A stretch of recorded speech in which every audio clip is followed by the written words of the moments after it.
কারণ আপনার নেতার ভেতরে আছে সব রকমের দুর্নীতি আর 2 নম্বরই বাটপারি সিটারি। এজন্যই তো নেতার স্লোগান হয়, আমার নেতার চরিত্র ফুলের মতো পবিত্র। যুক্তিবাদী সাহেব বছর যুগের পর যুগ, প্রায় 30-40 বছর আগের থেকে, 50 বছর আগের থেকে স্লোগান দিতেছেন, আমার নেতার চরিত্র ফুলের মতো পবিত্র। তো এর পরের কথা কেন বলে না? নামাজ পড়ে না 1 ওয়াক্ত, গাঞ্জা টানে 3 ওয়াক্ত। এই প্রোগ্রামের মধ্যমণি আল্লামা নুরুল ইসলাম উলিপুরি সাহেব দামাত বারাকাতুহুম বলেছেন যে আমি গবেষণা করে পেয়েছি নেতার চরিত্র ফুলের সাথে তুলনা হয় কেন। ফুল যেমন 3-4 দিন পর পচে যায়, নেতার চরিত্র 3-4 মাস পরে অথবা 3-4 বছর পরে হলো ফুলের মতো পচা যায়। সময় এসেছে পরিবর্তন করতে হবে। আজকের থেকে সিদ্ধান্ত নিতে হবে, আগামীর সংসদে কোন দুর্নীতিবাজ, লম্পট, নষ্টভ্রষ্ট কাউকে ঢুকতে দেওয়া হবে না। আল্লাহর ওলি চরিত্রবান ওলামায়ে কেরামরা এই সংসদে যাবে।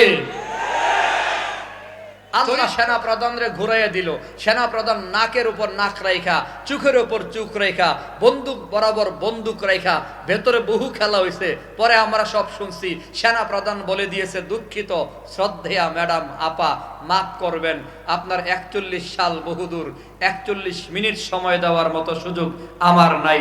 40 মিনিটের ভেতরে ভাগেন, না হয় পোলা পাইন আইতেছে টাইন্না সিরা লাইব। وأشهد أن لا إله إلا الله ولا خالق إلا الله ولا مالك إلا الله ولا رازق إلا الله وحده لا شريك له وأشهد أن سيدنا وسندنا وحبيبنا وطبيبنا وطبيب قلوبنا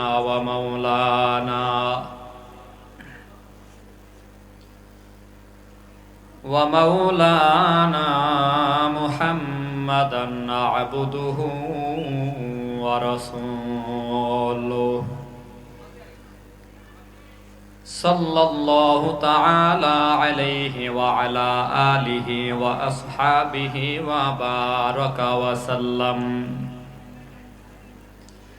وبارك وسلم تسليما كثيرا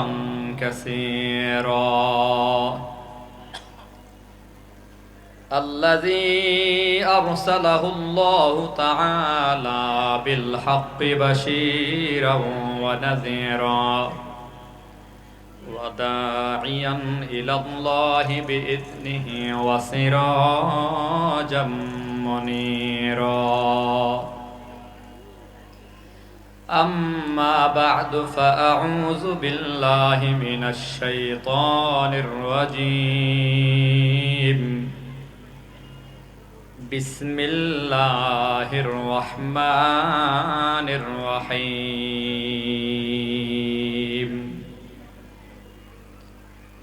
لقد كان لكم في رسول الله أسوة حسنة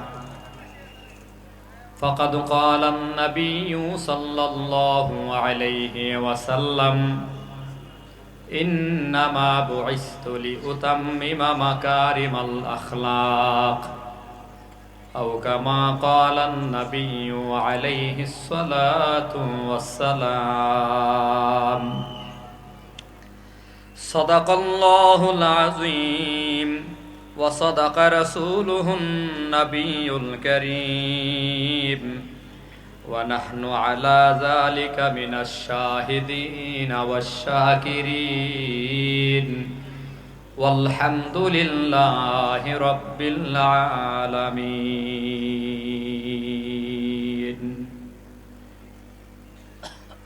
জামিয়াতুল কোরআন ওয়াস সুন্নাহ ইসরাফিল কমপ্লেক্স এর উদ্যোগে হাফেজ ছাত্রদের পাগড়ি প্রদান উপলক্ষে 2 দিনব্যাপী ঐতিহাসিক আজিমুশান ইসলামী মহাসম্মেলনের আজ প্রথম রজনীর বর্তমান অধিবেশনে উপস্থিত মুহতারাম শ্রদ্ধাভাজন সম্মানিত সভাপতি হযরত উলামায়ে কেরাম, আজিজ তোলাবা, মুরব্বী বাবারা, যুবক বন্ধুরা, পর্দার আড়ালে বসা শ্রদ্ধেয়া সম্মানিতা মা ও বোনেরা, মহান আল্লাহ পাকের শুকর, যিনি মেহেরবানি করে দয়া ও মায়া করে রহমতি বরকতি জান্নাতি মজলিসে আপনাকে আমাকে কবুল ও মঞ্জুর করেছেন, এজন্য সকলেই কালিমাতুশ শুকুর একবার পড়ে নেই আলহামদুলিল্লাহ। সবার আওয়াজ একসাথে হতে হবে, এক সুরে সবাই আলহামদুলিল্লাহ। এই প্রোগ্রামে আসা হলো বরকত নেওয়ার উদ্দেশ্যে। এখানে বরেণ্য ওলামায়ে কেরাম বয়ান করবেন, আমরা বয়ান শুনবো ইনশাআল্লাহ। সংক্ষিপ্ত সময়, কথাও সংক্ষেপ। আমার তিলাওয়াতকৃত আয়াতে আল্লাহ তাআলা বলেন, লাকাদ কানা লাকুম ফি রাসূলিল্লাহি উসওয়াতুন হাসানা, অবশ্যই তোমাদের জন্য সর্বোত্তম আদর্শ রয়েছে মহানবীর মধ্যে। অর্থাৎ নবীর আদর্শই হলো সর্বোত্তম আদর্শ, অনুকরণীয়, অনুসরণীয়। অতএব প্রমাণিত বিষয় হলো, যদি তুমি কর্মী হিসেবে আদর্শের কর্মী হতে চাও, আদর্শের সৈনিক হতে চাও, তো অবশ্যই তুমি মুসলমান হিসেবে তোমার স্লোগান হবে, আমি মুহাম্মদ নবীর আদর্শের সৈনিক। ভিন্ন কোন নেতার আদর্শের সৈনিক মুসলমান হতে পারে না। এখন যদি কোনো মুসলমানের সন্তান দাবি করি যে আমার নেতা অমুক তমুক অমুক নেতার আদর্শের সৈনিক আমি, আপনি মুহাম্মদ নবীকে বাদ দিয়ে দুনিয়ার অন্য সব যত নেতা আছে যার নাম বলবেন, আমি আঙ্গুল চোখে দিয়ে বলতে পারবো, একেবারে চোখের মধ্যে আঙ্গুল রেখে বলতে পারবো যে আপনার নেতার ভেতরে এমন কিছু অসৎ চরিত্র আছে যেগুলো থাকার কারণে তাকে অনুসরণ করবেন দূরের কথা, সকাল বিকাল 3 বার জুতার বাড়ি মারা দরকার। কারণ আপনার নেতার ভেতরে আছে সব রকমের দুর্নীতি আর 2 নম্বরই বাটপারি, সিটারি। এজন্যই তো নেতার স্লোগান হয়, আমার নেতার চরিত্র ফুলের মতো পবিত্র।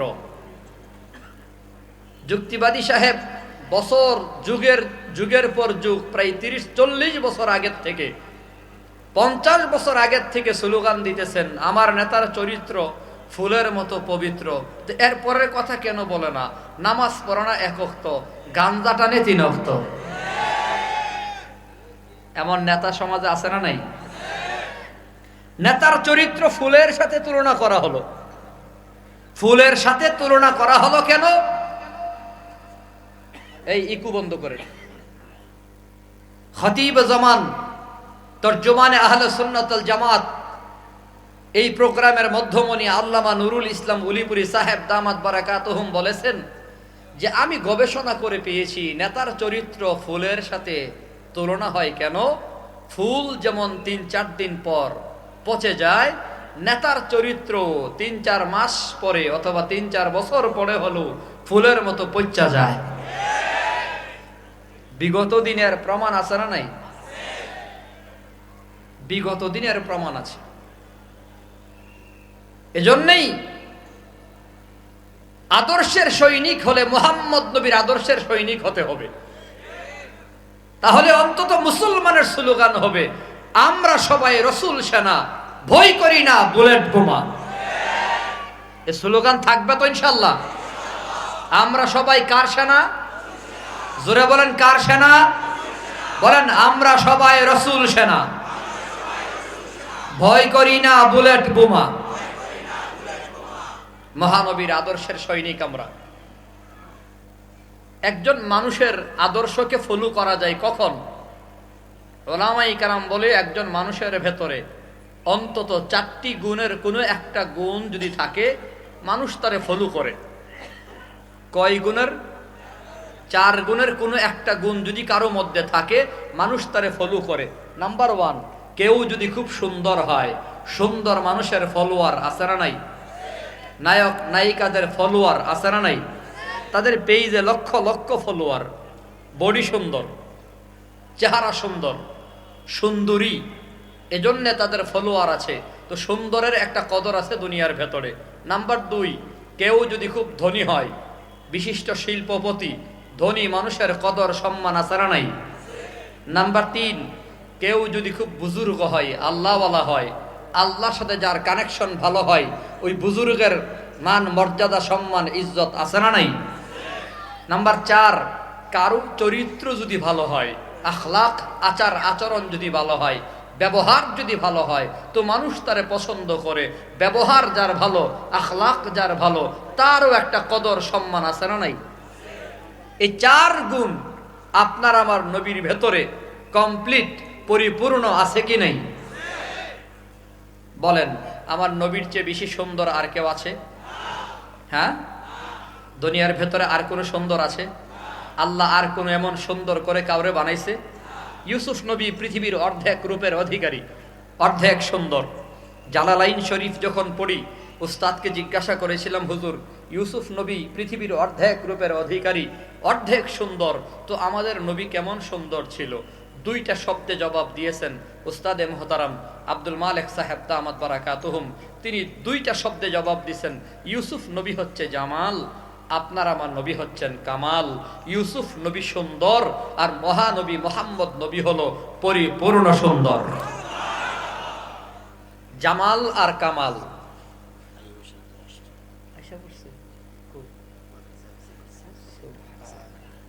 নারে তাকবীর। সুলতানুল ওয়াইজিনের আগমন। আল্লামা খালেদ সাইফুল্লাহ আইয়ুবী সাহেব চলে আসছেন, বলি আলহামদুলিল্লাহ। তো আপনার আমার নবীর চেয়ে বেশি সুন্দর আর কেউ নাই। আম্মা জান আয়েশা সিদ্দিকা বলেছেন, লানা শামসুন ওয়ালিল আফাকি শামসুন। এদিকে হুজুর আসবে, এখানে বসবে, কথা বলবে। লানা শামসুন ওয়ালিল আফাকি শামসুন ওয়া শামসি খায়রুম মিন শামসিস সামাই। আম্মা জান আয়েশা সিদ্দিকা বলে, আল্লাহ তাআলা দুনিয়াবাসীর জন্য একটা সূর্য দিয়েছে, আমাকেও একটা সূর্য হাদিয়া দিছে। আমার সূর্য দুনিয়ার সূর্যের চেয়ে 1000 গুণ উত্তম। আমার সূর্য দুনিয়ার সূর্যের চেয়ে 1000 গুণ বেশি আলোকিত। আমার সূর্য দুনিয়ার সূর্যের চেয়ে 1000 গুণ বেশি সুন্দর। আল্লাহ তাআলা আমাকে যে সূর্য দিয়েছে, ওই সূর্যটা উদয় হয় এশার পরে, দুনিয়ার সূর্য উদয় হয় ফজরের পরে। আল্লাহর নবীকে বলছেন, নবীর রূপ আর সৌন্দর্য এত বেশি ছিলেন, বলে সূর্যের চেয়ে বেশি আলোকিত ছিলেন। সূর্য এক জায়গায় আছে তো আরেক জায়গায় নাই। আমার নবীর আলো যখন আল্লাহ ফুটাইয়া দিত, পুরো পৃথিবী একসাথে আলোকিত হতো। অরিজিনাল রূপ আল্লাহ ঢাইকা রাখতেন এক বিশেষ পর্দার দ্বারা, কুদরতি পর্দার দ্বারা আল্লাহ পাক ঢাইকা রাখতেন, আসল রূপ খুইলা দিতেন না, কারণ পৃথিবীর নিজাম নষ্ট হয়ে যাবে। ঢাইকা রাখতেন আল্লাহ। একবার খুইলা দিছিলেন মসজিদে নববীর মিম্বারে নবী বসা। এক সাহাবী চিৎকার মেরে অজ্ঞান হয়ে গেছে, কিয়ামত হয়ে গেছে। আরে কিয়ামত হইছে মানে? কই যে দেখো মিম্বারে চাঁদ খুইল্লা পড়ে গেছে। আরেক সাহাবী কয়, আরে চাঁদ না, উনি হলেন মহানবী মুহাম্মদুর রাসূলুল্লাহ সাল্লাল্লাহু আলাইহি ওয়াসাল্লাম। তো আপনার আমার নবীর চেয়ে বেশি সুন্দর আর কেউ আছে? বলো, এখন কি তুমি সালমান খানকে ফলো করবা না আমার নবীকে? আল্লাহু আকবার বলেন। কেউ যদি ধনী হয়, ধনী মানুষের কদর সমাজে আছে না নাই? আমার নবীর চেয়ে বেশি ধনী আর কে ছিল বাজান? আল্লাহ নবী বলে, আল গিনা গিনান নাফসে। ধনী হলো সে যে মনের দিক থেকে ধনী, যার মনটা ধনী, তার কোনো অভাব নাই। হ্যাঁ, কোটি টাকার মালিক হওয়ার পরও দুর্নীতি ছাড়ে না। হ্যাঁ, টাকার অভাব নাই, পয়সার অভাব নাই, ক্ষমতার অভাব নাই, এরপরও কলমের গোতায় কোটি কোটি টাকা খরচ করে বিদেশে পাঠাইয়া দিল, পাচার করলো, আবার নাম দিছে দরবেশ বাবা। ঠিক কিনা? দরবেশের ভান ধইরা কোটি টাকা কলমের খোসাই বিদেশে পাঠাইয়া দিছে, এরপরও অভাব দূর হয় না। লোকটা অভাবী, সে গরিবের চেয়েও আরো বেশি গরিব। আর ঘরের ভেতরে অল্প আছে, কিন্তু তার তো চাহিদা নাই। যাই আছে আল্লাহ শুকর আদায় করে, লাকাল হামদু আলাকাস শুকুর। আল্লাহ তোমার শুকর আদায় করি, তোমার প্রশংসা করি। রিকশাওয়ালা ভাই সারাদিন রিকশা চালায়া 500 টাকা ইনকাম করে, 100 টাকা রিকশার ভাড়া দিয়া, বাকি 400 টাকা দিয়া বাজার করে। সন্তান ছেলে মেয়ে পরিবার পরিজন নিয়ে খাওয়া দাওয়া করে রাতের বেলা ঘুমায়, আলহামদুলিল্লাহ। আর কোনো চিন্তা নাই, বান্দা অল্প কামাইছে আর চাহিদা নাই, তার চেয়ে বেশি ধনী জগতের ভেতরে আর কেউ নাই। আমার আপনার নবীর তো ধনের অভাব নাই। উহুদ পাহাড়কে যদি আল্লাহর কাছে বলতো আল্লাহ স্বর্ণ বানায় দাও, তো আল্লাহ দিতনি?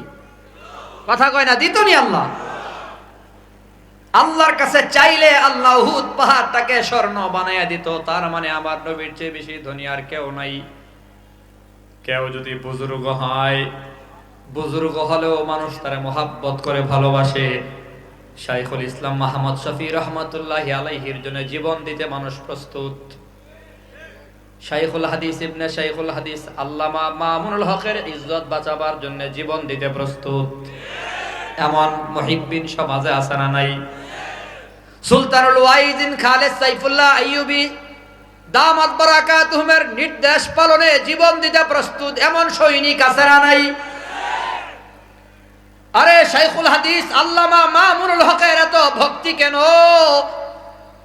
চেহারা বড় সুন্দর বলে না, খুব বেশি টাকাওয়ালা পয়সাওয়ালা বলে না, সুলতানুল ওয়াইজিনের বডি কি খুব সুন্দর বলে না, খুব বেশি টাকাওয়ালা বাদাইল এলাকায় ঘরে ঘরে টাকা বিতরণ করে বলে না। এই লোকটার তো ভক্তি দিলের ভেতরে হওয়ার কারণ হলো এই লোকটা বড় আল্লাহর ওলি, বুজুর্গ বান্দা। বুজুর্গ বান্দার জন্য একটা মোহাব্বত দিলের ভেতরে আছে না নাই? আপনারা জবাব দেন, আমার নবীর চেয়ে বড় বুজুর্গ আর কেউ আছে? কথা কয় না। আপনার আমার নবী কত বড় বুজুর্গ।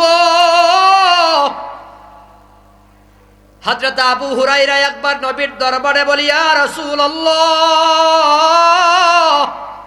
দোয়া করে দেন আমার মাকে যেন আল্লাহ কবুল করে, কারণ আমি কালিমা পড়ে মুসলমান হওয়ার অপরাধে আমার মা আমারে গালাগালি করে, বকাঝকা করে। এই যে দেখেন না, আমারে মারধর করে, হাতে আমার দাগ বসাইয়া দিছে। আবু হুরায়রা রাদিয়াল্লাহু তাআলা নবীর কাছে দোয়া চাইছে মায়ের জন্য। নবী গো, আপনি একটু দোয়া করে দেন, আল্লাহ তাআলা যেন আমার মায়ের কালিমা বলা মুসলমান হিসেবে কবুল করে নেয়। আমার নবী হাত তুলছে, দোয়া করবে। আবু হুরায়রা রাদিয়াল্লাহু আনহু একটা দৌড় মারছে বাড়ির দিকে। একজন ধৈরা জিগায়, আবু হুরায়রা কোন দিকে যাও, এত দৌড়াও কেন, তাড়াহুড়া কেন? আবু হুরায়রা হেঁচকা ঝাড়ি দিয়া সুইটা যায় আর কয়, আমারে ছাড়ো, আমি দৌড়ে যেতে চাই আর বুঝবার চাই আমার ঘরে আমি আগে যাই নাকি আমার নবীর দোয়া আগে যায়। আমার নবী আমার মায়ের জন্য হাত তুলছে, আল্লাহর কাছে দোয়া করবে। আমি একটু দেখবার চাই আমি আগে যাই নাকি আমার নবীর দোয়া আগে যায়। এক দৌড়ে মায়ের ঘরের দরজার সামনে দাঁড়ায় ডাক দিছে, মাগো। মায়ের কণ্ঠ বড় নরম।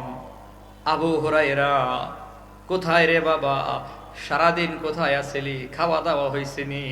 গলার কণ্ঠ নরম দেখে আবু হুরায়রা রাদিয়াল্লাহু তাআলা আনহু বড় টেনশনে পড়ে গেল। যেই মা আমার কণ্ঠ শোনার সাথে সাথে গালাগালি করতো, বকাঝকা করতো, মারধর করার জন্য পাগল হয়ে যাইতো, ওই মায়ের দরদ আজকে নরম, দিল বড় নরম, কণ্ঠটাও নরম। ব্যাপারটা কি? মা গো, আপনার আওয়াজ এত নরম কেন? আবু হুরায়রা রে, আমার দিলটা কেমন জানি করতে আছে, তুই আমারে নিয়া চল, আমি মুহাম্মদ নবীর কাছে যায়া কালিমা পড়ে মুসলমান হয়ে যামু। আপনার আমার নবীর চেয়ে বড় বুজুর্গ আর কেউ আছে? কারো আখলাক যদি ভালো হয় তো মানুষ তারে ফলো করে, মোহাব্বত করে। আপনার আমার নবীর আখলাক আর চরিত্র, আচার আচরণ, ব্যবহার কেমন? আল্লাহ তাআলা নিজে সার্টিফিকেট বয়ান করেছে মিয়া। দুনিয়ার এমপি, মন্ত্রী, বিসিএস ক্যাডার, এসপিডিসির চরিত্রের সার্টিফিকেট পর্যন্ত আমার মতো চেয়ারম্যানরা দেয়। আমার এলাকার এমপি সাহেবের সনদ, চারিত্রিক সনদপত্র আমার স্বাক্ষর দেওয়া হয়। মানে আমি লিখি অমুক অমুক বাবা, মায়ের নাম এই, গ্রাম এই, তার চরিত্র ভালো, সে রাষ্ট্রবিরোধী কোনো কাজ করে না, চেয়ারম্যানদের সার্টিফিকেট দিয়া প্রমাণ হয় না তার চরিত্র ভালো। আর আপনার আমার নবীর চরিত্রের ব্যাপারে সরাসরি আল্লাহ তাআলা কোরআনের ভেতরে সার্টিফিকেট বয়ান করেছে। যেই নেতার চরিত্রের সার্টিফিকেট আল্লাহ বয়ান করেছে, এই নেতারে বাদ দিয়া তুমি ঘুরতেছো লম্পটার বদমাইশের পেছনে, সময় এসেছে পরিবর্তন করতে হবে। আজকের থেকে সিদ্ধান্ত নিতে হবে, আগামীর সংসদে কোন দুর্নীতিবাজ, লম্পট, নষ্টভ্রষ্ট কাউকে ঢুকতে দেওয়া হবে না। আল্লাহর ওলি চরিত্রবান ওলামায়ে কেরামরাই সংসদে যাবে। চরিত্র যার ভালো না তার পক্ষে আমরা কাজ করব। সিদ্ধান্ত নেন, আখলাকওয়ালা লোক ঢুকান, চরিত্রওয়ালা লোক ঢুকান। কোন নেতারা সংসদে ঢুকাইছেন বিগত দিনে? গজব তো এজন্যই আসছে। আমি মাঝে মধ্যেই চিন্তা করি, এত বড় গজব হঠাৎ করে কেন আসলো? প্ল্যান প্রোগ্রাম তো ছিল 2041 ক্ষমতা ছাড়তাম না, দৈন্তান নয়াকার না। আল্লাহ সেনা প্রধানরে ঘুরাইয়া দিল। সেনা প্রধান নাকের উপর নাক রাইখা, চোখের উপর চোখ রাইখা, বন্দুক বরাবর বন্দুক রাইখা, ভেতরে বহু খেলা হয়েছে। পরে আমরা সব শুনছি, সেনা প্রধান বলে দিয়েছে, দুঃখিত শ্রদ্ধেয়া ম্যাডাম, আপা, মাফ করবেন, আপনার 41 সাল বহুদূর, 41 মিনিট সময় দেওয়ার মতো সুযোগ আমার নাই।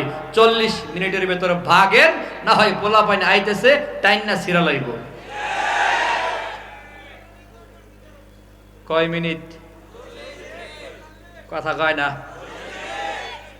41 বহুদূর সময়, মাত্র 40 মিনিট। কই রান্না বান্না করছি, খায়া লই, কই টাইম নাই, খায়া লই একটু, জাতির উদ্দেশ্যে একটা বক্তব্য দেই, টাইম নাই। কি নাই? কথা কয় না, কি নাই? আরেকটা প্রশ্ন আমার মাথায় খুব ঘুরপাক খাইতো, পরে উত্তর পাইছি আমি। প্রশ্ন হলো, পুরো পৃথিবীতে এত দেশ থাকতে নরেন্দ্র মোদীর ঘরে জায়গা হলো কেন? আর তো ঘর আছে। আমার কাছে যেটা মনে হয়েছে, আমি স্পষ্ট যেটা বলতে চাই, 1000 বছর আগেই তো আল্লাহ জানাইয়া দিছে, মান আদালি ওয়ালিয়ান ফাকাদ আযানতুহু বিল হারব। আল্লাহ বলেছে, যারা আমার বন্ধুকে দুশমন বানাবে, আমি আল্লাহ তাদের সাথে যুদ্ধ ঘোষণা করলাম। আলেমদের সাথে দুশমনি করার কারণে, শুধুমাত্র আলেমদের সাথে দুশমনি করার কারণে, কোরআন ওয়ালাদের সাথে দুশমনি করার কারণে, তালিবুল ইলমদেরকে দুশমন বানাবার কারণে, শাইখুল হাদিসকে দুশমন বানাবার কারণে, সুলতানুল ওয়াইজিন খালিদ সাইফুল্লাহ আইয়ুবীর মতো এমন পরহেজগার মুরব্বী বুজুর্গকে দুশমন বানাবার কারণে, এক কথায় কোরআনের পাখি আল্লামা দেলওয়ার হোসেন সাইদী রাহমাতুল্লাহি আলাইহিকে জেলখানার ভেতরে পঙ্গু করে দেওয়ার কারণেই মূলত আলেমদেরকে দুশমন বানাইয়া জালেম নরেন্দ্র মোদীর বন্ধু বানাবার কারণে আল্লাহ খেলা শুরু করে দিয়েছে। যাও, আলেমরা তো ভালো না, ভালো লইয়া থাইক্য। আমি তো ভালো না, ভালো লইয়া থাইক্য। ঠিক নি? পোলা পাইনা বড় খারাপ গান বানাইছে, মোদির বউ নাই, হাসিনার জামাই নাই। বানাইছে নি? কথা কয় না। এই দুইজনের মধ্যে বিয়া কি জায়েজ? একজন হিন্দু আর একজন মুসলমান। হ্যাঁ, তবে নরেন্দ্র মোদীর দাদাই যদি আমাদের আপার পাগল হইয়া কালিমা পড়া মুসলমান হয়ে যায়, তাইলে আমরাও আলহামদুলিল্লাহ। আল্লাহ আমাদের হেফাজত করেন, সবাই বলি আমিন। বলতেছিলাম, আপনার আমার নবীর আখলাক চরিত্রের ব্যাপারে সার্টিফিকেট আল্লাহ কোরআনে বয়ান করেছেন। জোরে কোন সুবহানাল্লাহ। নুন ওয়াল কলামি ওয়া মা ইয়াসতুরুন মা আনতা বিনি'মাতি রাব্বিকা বিমাজনুন ওয়া ইন্না লাকা লাআজরান গায়রা মামনুন ওয়া ইন্নাকা লাআলা খুলুকিন আযীম। আল্লাহ তাআলা বলে, নুন, যার অর্থ দুনিয়ার কারো জানা নাই। আল্লাহু আ'লামু বিমুরাদিহি, একমাত্র এর অর্থ আল্লাহ জানে। জোরে বলেন কে? আলিফ লাম মিম, এর অর্থ জানেন একমাত্র কে? নুন এর অর্থ আল্লাহ জানে। এরপরে আল্লাহ বলে ওয়াল কলামি ওয়া মা ইয়াসতুরুন, কলমের কসম, কলমের লেখার কসম। মুফাসসিরিনে কেরাম বলে আল্লাহ তাআলার বলা কসম খাওয়ার ভেতরে সবচেয়ে দামি কসম হলো এই দুই কসম, কলমের কসম, কলমের লেখার কসম। এরপরে আল্লাহ বলে মা আনতা বিনিমাতি রব্বিকা বিমাজনুন, নবী গো আপনি আল্লাহর অনুগ্রহে পাগল না, আপনার জন্য অনিঃশেষ নিয়ামত পুরস্কার রয়েছে। এরপরে আল্লাহ তাআলা সার্টিফিকেট বয়ান করে ওয়া ইন্নাকা লাআলা খুলুকিন আযীম, নিশ্চয় নবী আপনি হলেন আখলাকে আযীমা ওয়ালা, সর্বোত্তম চরিত্রের অধিকারী। বলেন সুবহানাল্লাহ।